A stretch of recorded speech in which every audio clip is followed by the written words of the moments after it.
रिक्शे वाले सुना रिक्शा खड़ा जी जी सर रेल स्टेशन जाओगे?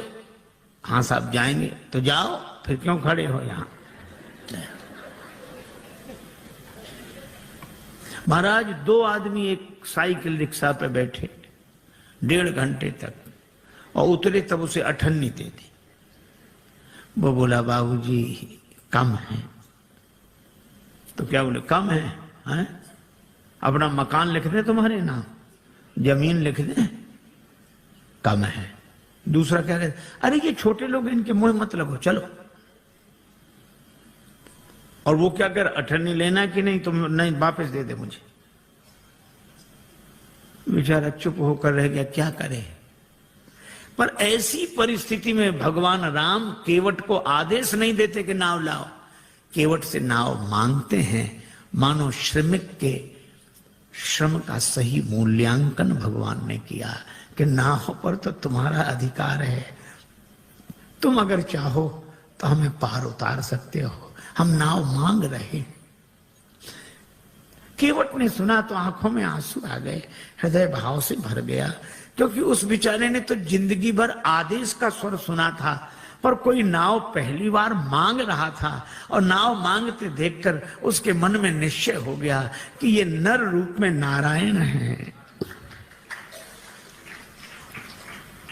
जो श्रमिक के श्रम का इतना सही मूल्यांकन कर सके वे तो भगवान ही हो सकते हैं। कहा ही तुम्हारा मरम मैं जान गया। भगवान कहते नाव इधर लाओ, केवट उधर ले गया। भगवान ने कहा इधर ले आओ, नहीं लाऊंगा, मैं जानता हूं आपके बारे में अच्छी तरह। अब भगवान को तो हंसी लगी, लक्ष्मण जी को बड़ा बुरा लगा। श्री जानकी जी भी चुप।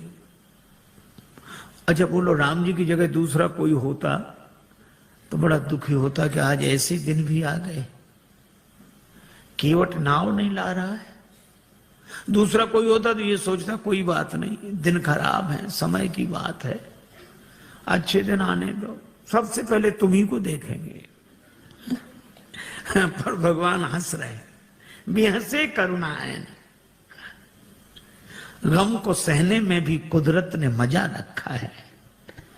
एक कवि ने कहा कि दिल दे तो इस मिजाज का परवरदिगार दे, जो रंज की भी घड़ियां खुशी से गुजार दे।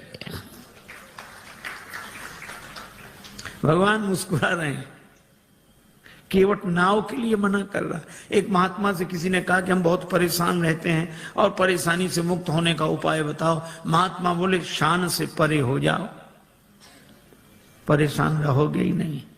ये परेशान तो शान ही किए है, हमने मना कर दिया, हमको हमको हमको, और हमारे लिए हम ही परेशान किए हैं। भगवान मुस्कुरा रहे हैं। और केवट क्या कर, हम आपके बारे में अच्छी तरह जानते हैं। ये जानना तो वैसे हुआ, एक अध्यापक ने अपने विद्यार्थी से कहा कि तुम्हारे पिताजी 5,000 रुपए हमसे उधार लें 3 रुपए प्रति सैकड़ा ब्याज की दर से, तो 6 महीने बाद कितना लौटाएंगे, हिसाब लगाकर बताओ। सो विद्यार्थी बोला सर 1 नया पैसा नहीं। तो अध्यापक ने कान पकड़ के तमाचा लगाया, बोले क्यों रे, तू हिसाब नहीं जानता, गणित नहीं जानता? विद्यार्थी बोला सर मैं तो हिसाब गणित जानता हूं, पर आप मेरे बाप को नहीं जानते, उसने जिसका लिया है दिया है आज तक, जो आपका ही देगा। अब कोई ऐसे कहे कि हम आपके बारे में अच्छी तरह जानते हैं, तो यही लगे कि ऐसा क्या हुआ जो ये जानता है। पर राम जी मुस्कुरा रहे हैं, बेहसे। और श्री लक्ष्मण जी जानकी जी की ओर देखकर मुस्कुराते कि तुम भी मुस्कुराओ, काहे को ऐसे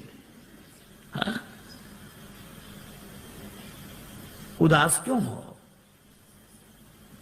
भगवान ने लक्ष्मण जी से कहा कि लक्ष्मण, ऐसा विचित्र भक्त देखा जिसे मैं बुलाऊं और ना आवे। लक्ष्मण जी तो मौके की तलाश में थे, खींच रहे थे। लक्ष्मण जी ने कहा कि प्रभु आपके जितने भक्त होते सब ऐसे ही होते, जो आपका कहना न माने वही आपके भक्त। भगवान ने कहा यही विचित्र भक्त है, दूसरा कौन? का दूसरे सुमंत जी। सुमंत जी रथ में बैठे, ये नाव में बैठा है। सुमंत जी को भेजते हो कि अयोध्या जाओ, और केवट को बुलाते हो कि नाव लेकर आओ। तो जिसे भेजते हो वो जाता नहीं, और जिसे बुलाते हो वो आता नहीं है। न ये कहना माने न वो कहना माने। और लक्ष्मण जी के इस व्यंग पर जानकी माता भी मुस्कुराई, राम जी को भी हंसी आई। पर राम जी ने कहा, लक्ष्मण, किसी दुकानदार का सगुन सवेरे सवेरे बिगड़ जाए, उधार मांगने वाला आ जाए, तो बेचारा क्या सोचता है कि कहां से कहां तुम सवेरे सवेरे आ गए, अब दिन भर उधारी का ही सामना करना पड़ेगा, सगुन बिगड़ गया। तो भगवान श्री राम जी ने कहा कि लक्ष्मण, इसी तरह मेरी यात्रा का सगुन बिगड़ गया। जब मैं चला तो वनवास केवल मेरे लिए हुआ था। 14 वर्ष राम वनवासी। लक्ष्मण तुम्हारा भी वनवास नहीं था, श्री सीता जी का भी वनवास नहीं था। तो मैंने तुम दोनों को मना किया कि नहीं कि हमारे साथ वन मत चलो?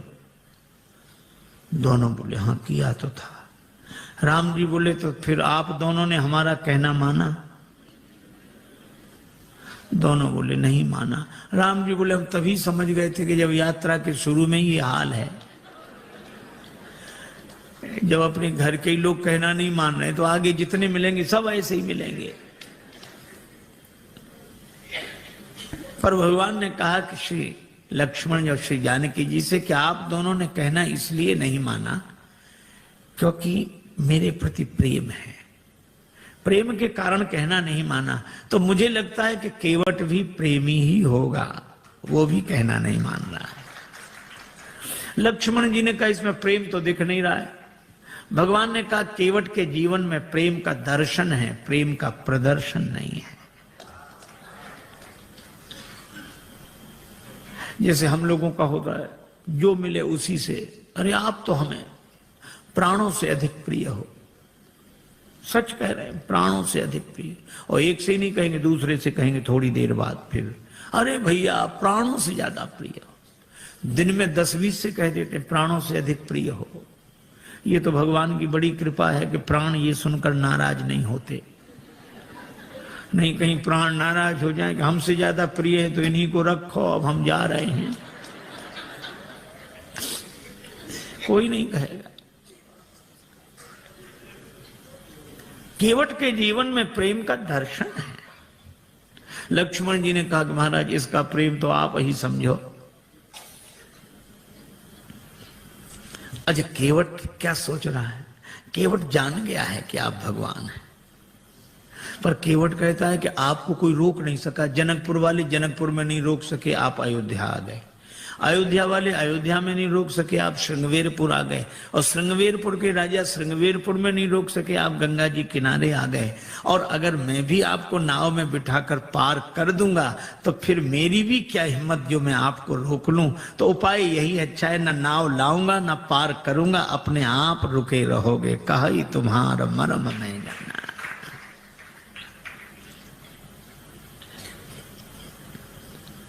भगवान से कहता है कि प्रभु महाराज आपके चरण कमलों की रज में ऐसा जादू है, मनुष्य बना देने की शक्ति है।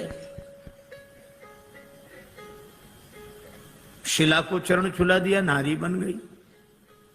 भगवान ने कहा तो शिला तो पत्थर की होती, तुम्हारी नाव कोई पत्थर की है?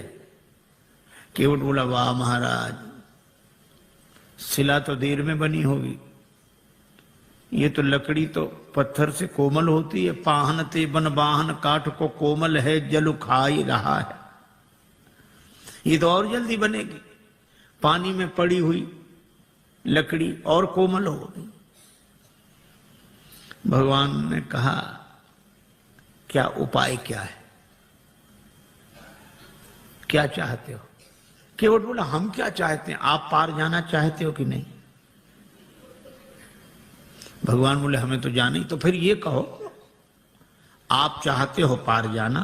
हाँ तो जो प्रभु पार अवसिगा चाहो, मोहि पद पदुम पखारन कहो।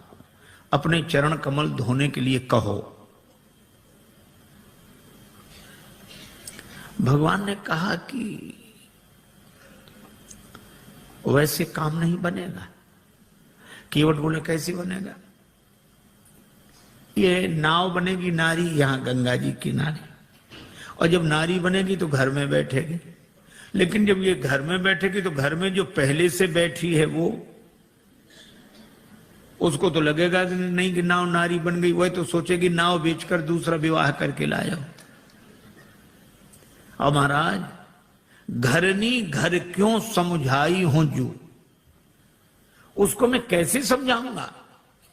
लक्ष्मण जी ने कहा हद हो गई, भगवान को समझा रहे और पत्नी को नहीं समझा सकते। केवट बोला महाराज अपने अपने अनुभव की बात है, भगवान को समझाना आसान है,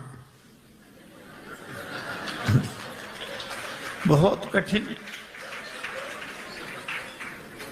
राम जी खूब हंसे, लक्ष्मण जी भी हंस रहे हैं केवट की इन अटपटी बातों पर। भगवान बोले तो और कोई उपाय? एक उपाय है। क्या? यही घाट ते थोड़िक दूरी अहे कटिलों जल था दिखाई हो, जो थोड़ी दूरी पर कमर तक जल है, आराम से निकल जाओ।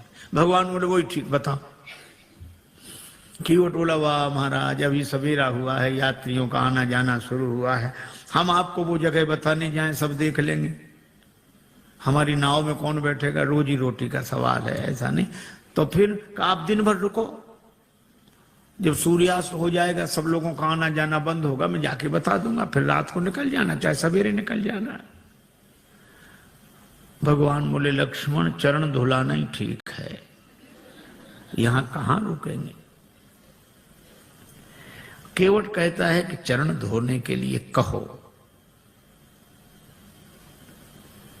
पात भरी सहरी सकल सुत बारे बारे, केवट की जाति कछु वेद ना पढ़ाई हो, पूरो परिवार मेरो याही लाग राजा जू हो, वित्तहीन कैसे दूसरी गढ़ाई हो। अगर ये नाव नारी बन गई तो फिर यह भी तो सोचो महाराज, कर पूरे परिवार का पालन इसी नाव से होता है, तो परिवार का पालन करने वाला साधन तो चला जाए और घर का एक सदस्य और बढ़ जाए। महाराज कृपा करो आप। अच्छा, अब इसमें एक बड़ा तात्विक संकेत है। केवट कहता है कि नाव नारी न बने। हम लोग भी व्यवहार का काम करते हैं, दुकान चलाते हैं, व्यापार करते हैं, पैसा लेते हैं, देते हैं।